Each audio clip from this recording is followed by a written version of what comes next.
అమ్మవారిని చేరుకునేటటువంటి మార్గములు కొన్ని ఉన్నాయి. ఇందులో ఒక ప్రత్యేకమైనటువంటి యోగం ఒకటి ఉన్నది. ఆ యోగం పేరు నువ్వు ఉచ్చారణ కూడా చెయ్యడంలో చాలా జాగ్రత్తగా ఉండి ఉచ్చరించు అని చెప్పారు చంద్రశేఖర పరమాచార్య. నా సొంత మాట ఇందులో నేనేమీ చెప్పట్లేదు, పరమాచార్యుల వారు చెప్పిన మాటలు మీకు చెప్తున్నాను.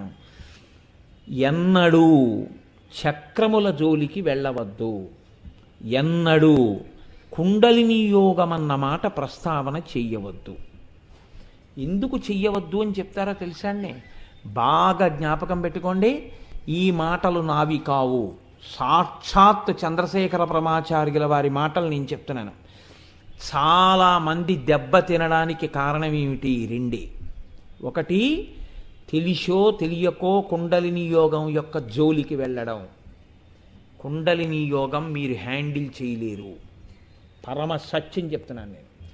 కొన్ని కోట్ల కోట్ల కోట్ల మందిలో ఏ ఒక్కరో కుండలిని యోగం చెయ్యగలరు.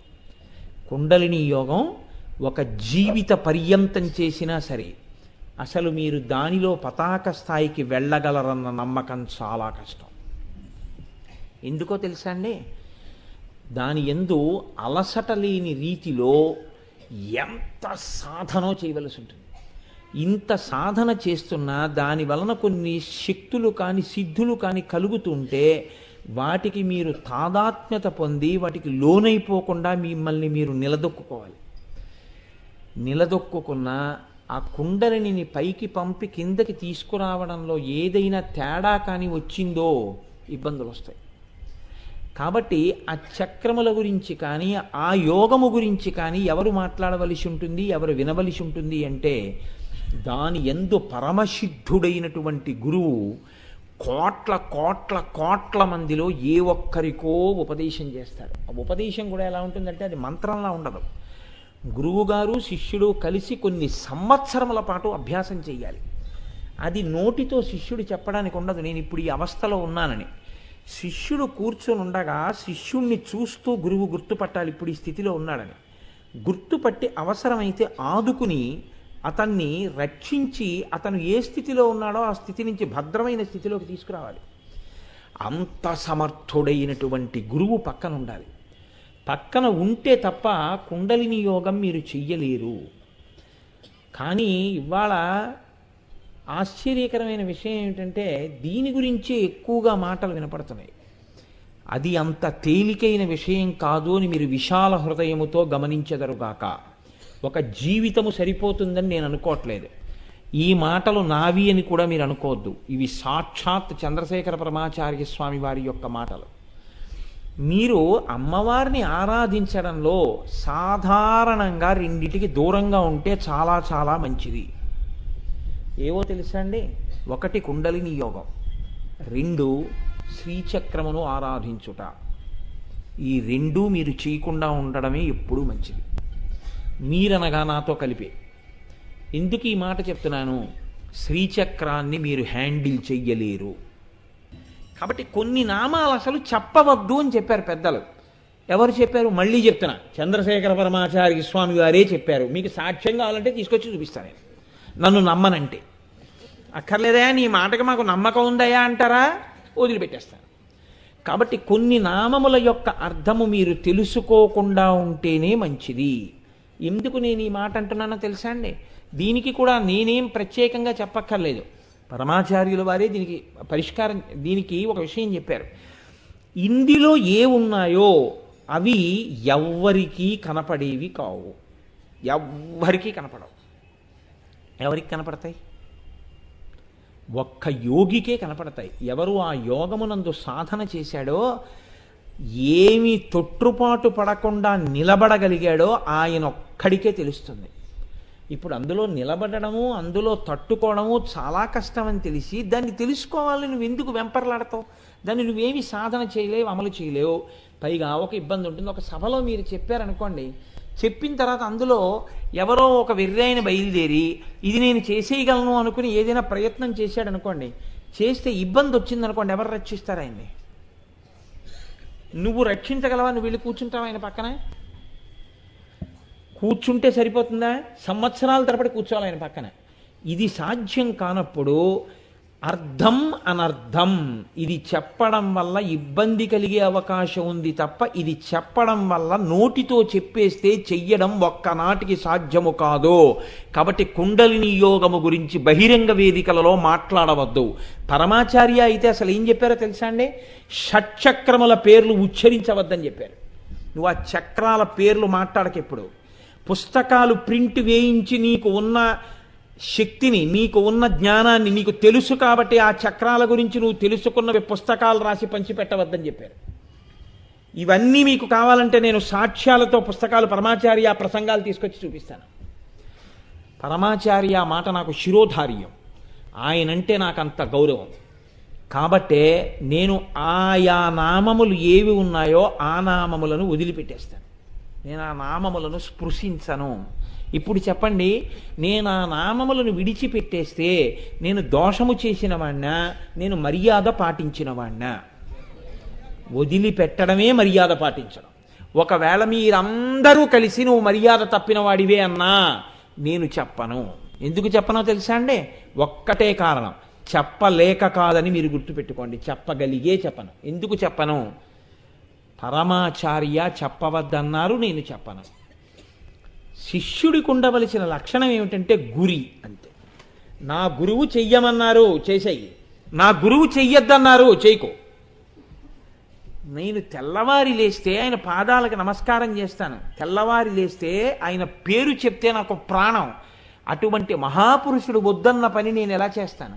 అందుకే నేను చెప్పనన్నాను. కానీ నామములుగా మిమ్మల్ని చదవద్దని నేను చెప్పడం మాత్రం లేదు. మీరు నామములుగా దాన్ని పలకవచ్చు, ఏమీ తప్పులేదు. కానీ ఏమయ్యా ఇంత దూరం వచ్చేసాం కాబట్టి నీతో మాట చెప్తాం. సరే ఇవన్నీ చెప్పావు, బాగానే ఉందనుకో, అందులో ఏదో ఇబ్బంది ఉందయా, అవన్నీ నువ్వు తట్టుకోలేవు, అవన్నీ నువ్వు చేసేవి కావు, అవంతా తేలిక కాదు అంటున్నావు కదా. తేలిక కాదన్న విషయాన్ని గమనించగలిగినటువంటి సమర్థత మాత్రం మాకుంది. ఎందుకని అంటే ఇదంత తేలిక కాదు అని మేము గ్రహించగలం. అందుకని నువ్వు ఆ నామాలన్నింటినీ కలిపి ఒక్క 4-5 వాక్యాలలో దాని గురించి 1-2 మాటలుగా చెప్పి వదిలిపెట్టేసేయి చాలు. అది ఎందుకు కష్టమో అని మాకు అర్థమవుతుంది. మీరు ఆ కోణంలో తీసుకుంటానంటే నేను కొద్ది మాటలతో మాత్రమే దాన్ని విజ్ఞాపన చేసి కొన్ని నామాలు దాటుతాను. అందుకే ఇవాళ నుంచి నేను చేసే ప్రసంగాలు కొన్ని నామాలు తీసుకుని చెప్తుంటాను. కారణం ఏమిటి అంటే అవి మీకు ఎక్కువ ఉపయుక్తము. మీతో నేను మాట అన్నాను, కులాంతస్థ, ఆవిడ అందరితో పూజింపబడుతుంది. అందరితో పూజింపబడ్డంలో పరమశ్రేష్టమై, క్షేమకరమై, ఇబ్బంది లేకుండా అందరూ చేసిన అందులో కించిత్ దోషమే ఉన్న యథార్థానికి అది మిమ్మల్ని బాధించేది కాదు, రక్షణే. అలాంటి ఇప్పుడు కుంకుమార్చన ఉందండి, కుంకుమార్చన చేస్తూ ఆవలించారు, మీకేం ఇబ్బంది ఏమి ఉండదు. కుంకుమార్చన చేసేటప్పుడు పొరపాటున నోట్లో చేయి పెట్టుకుని కుంకుమార్చన చేయమని కాదు నా ఉద్దేశం, అలా ముట్టుకున్నారు, దానికి ఏం ఇబ్బంది ఏం లేదు. అసలు సభకు వస్తేనే నిద్రపోతాం మనం, కాబట్టి కుంకుమార్చనలో కూడా నిద్రపోయారు, అప్పుడు తప్పు లేదు, అది కూడా అమ్మవారు క్షమించేస్తుంది. కానీ కుండలిని యోగం అలాంటిదేం కాదు, చాలా చాలా కష్టం. ఎందుకో తెలుసా అండి, నేను సౌందర్యలహరిలోంచి చెప్తాను, మీకు తేలికైపోతుంది నా పని. శంకర భగవత్పాదులు సౌందర్యలహరి చేస్తూ ఒక శ్లోకం చెప్తారు. మహీం మూలాధారే కమపి మణిపూరే హుతవహం స్థితం స్వాధిష్టానే హృది మరుతమాకాశముపరి. ఇందులో మీరు గమ్మత్తు గమనించండి, మనిషి వెన్నుపాము ఉంటుంది, మిగిలినటువంటి వాటిని తిరియక్కులు అంటారు. వెన్నుపాము ఇలా అడ్డంగా ఉంటుంది. మనిషి భూమికి అడ్డంగా పుట్టి ఇలా నిలువుగా పెరుగుతాడు. మనిషికి ఒక్కడికే వెన్నుపాము నిలబడి ఉంటుంది. ఈ నిలబడి ఉన్నటువంటి వెన్నుపాముకి కొన్ని చక్రాలు ఉంటాయి, వాటిని శక్తి కేంద్రములు అని పిలుస్తారు. ఈ చక్రములు 6 చక్రములు ఉంటాయి. అది వెన్నుపాము యొక్క కింది కొస ఎక్కడ ఉంటుందో ఆ కొస ఉన్నటువంటి గుదస్థానము దగ్గర ప్రారంభమవుతుంది, మూలాధారము అంటారు. అక్కడ కుండలిని శక్తి రూపంలో అమ్మవారు పడుకుని ఉంటుంది, 3.5 చుట్లు చుట్టుకుని తల నోట్లో పెట్టుకుని పడుకున్న పావులా పడుకుని ఉంటుంది అని. దాన్ని రేచక పూరకముల చేత లేపుతారా ఆ కుండలిని శక్తిని. కదిపితే అది ఏం చేస్తుందంటే మూలాధారం దగ్గర కదులుతుంది, కదిలి ఒక్కొక్క చక్రాన్ని భేదిస్తూ పైకెక్కుతుంది. ఆ పైకి ఎక్కేటప్పుడు ఒక్కొక్క చక్రాన్ని మూలాధారము, మూలాధారంలోంచి స్వాధిష్టానము, స్వాధిష్టానంలోంచి మణిపూరము, మణిపూరంలోంచి అనాహతము, అనాహతములోంచి విశుద్ధి, విశుద్ధిలోంచి ఆజ్ఞ, ఆజ్ఞని భేదించిన తర్వాత సహస్రారంలోకి వెళ్ళిపోతుంది. అలా సహస్రారం అంటే ఇక్కడికి వెళ్ళిన తర్వాత 1000 రేకుల పద్మ ఉంటుంది అని, అందులోకి వెళ్ళి పరమశివుడి యొక్క తొడ మీద కూర్చుంటుంది. అలా కూర్చున్నప్పుడు ఏమవుతుంది అంటే అక్కడ ఘనీభవించినటువంటి అమృతమండలం కరిగిపోయి లోపల ఉన్నటువంటి 72,000 నాడుల మీద యోగికి అమృత వృష్టి పడుతుంది. అమృతంతో తడిసిపోతాడు. ఈ కుండలిని పైకి ఎక్కడం, అదే గుదస్థానము దగ్గర మూలాధార చక్రం ఉంటే అక్కడ పడుకున్నటువంటి కుండలిని పైకి లేచి మూలాధారం దగ్గర నుంచి స్వాధిష్టానానికి వస్తుంది. అంటే నాభికి మూలాధారానికి మధ్యలో ఉంటుంది స్వాధిష్టానం. ఆ స్వాధిష్టానాన్ని కూడా దాటింది అనుకోండి, అక్కడికి వస్తుంది, ఆ మణిపూరక చక్రం దగ్గరికి వస్తుంది. నాభీస్థానం దగ్గర ఎర్రటి కాంతులతో మెరుస్తూ ఉంటుంది ఆ చక్రం అని. నాభీ చక్రాన్ని కూడా భేదించి పైకెక్కింది అనుకోండి, అనాహతానికి వస్తుంది. అనాహతం అంటే గుండెల దగ్గర ఉంటుంది. ఆ చక్రాన్ని కూడా దాటుతుంది, విశుద్ధి అంటారు, కంఠం దగ్గర ఉంటుంది. ఇది కూడా దాటింది అనుకోండి, ఆజ్ఞ అంటారు, కనుబొమ్మల మధ్యలోకి వస్తుంది. ఇది కూడా దాటింది అనుకోండి, సహస్రారంలోకి వెడుతుంది. అప్పుడు సుధావృష్టి కురుస్తుంది, అంటే అమృతం కురుస్తుంది. 72,000 నాడులు తడిసిపోతాయి యోగికి. అది పరమోత్కృష్టమైన స్థితి కుండలిని యోగంలో. కానీ ఇందులో ఉండేటటువంటి గమ్మత్తు ఏమిటంటే ఒక్క చక్రం దగ్గర కుండలిని కదిలితే విశేషమైనటువంటి శక్తులు వస్తాయి. అసలు దాన్ని తట్టుకోవడమే కష్టం, వాటికి వశుడు కాకుండా ఉండాలి. లేచిన కుండలిని పడుకోబెట్టడం రావాలి, మళ్ళీ వెనక్కి తీయడం రావాలి. లేకపోతే అటు ఇటు కాకుండా ఎక్కడో ఉందంటే ఇబ్బంది వస్తుంది. అందుకని ఈ షట్చక్రములను కదపడం అంత తేలిక కాదు.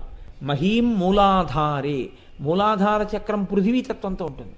అందుకే మూలాధార చక్రం దగ్గర కానీ కుండలిని కదిపాడు అని గుర్తు ఏమిటంటే ఆయన గోడలోంచి వెళ్ళిపోతాడు. పృథివీ ఆయన అడ్డదిహ.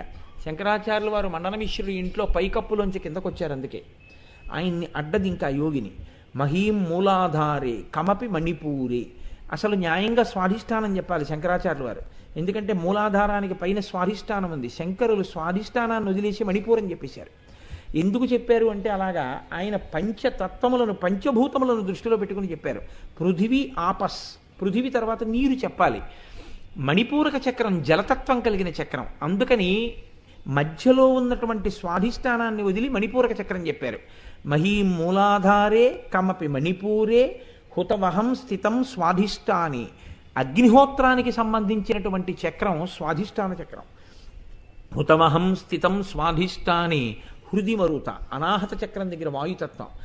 ఆకాశముపరి, ఇక్కడికి వచ్చేటప్పటికి విశుద్ధి చక్రం దగ్గర ఆకాశతత్వం. మనోపి భ్రూమధ్యే, ఇక్కడ ఆజ్ఞాచక్రం దగ్గరికి వచ్చేటప్పటికి మనసు. మనోపి భ్రూమధ్యే సకలమపి భిత్వా కులపథం. కులపథం అంటే ఆ కుండలిని ప్రయాణించే మార్గం. ఈ 6 చక్రములను దాటి అది కాని సహస్రారంలోకి వెళ్ళి మహాకామేశ్వరుడి తొర మీద కూర్చుంటే సుధాసారాభివర్షిణి తటిల్లత సమరుచి షట్చక్రోపరి సంస్థిత. అప్పుడు ఆవిడ 6 చక్రములు దాటి ఇక్కడ కూర్చుంటుంది. మళ్ళీ అంత జాగ్రత్తగాను వెనక్కొచ్చి కింద మూలాధారంలో పడుకోవాలి. ఇది నోటి మాటలతో చెప్పినంత తేలిక సాధన అని మీకేమైనా అనిపిస్తోందా? అలా అనిపిస్తోందా మీకేమన్నా?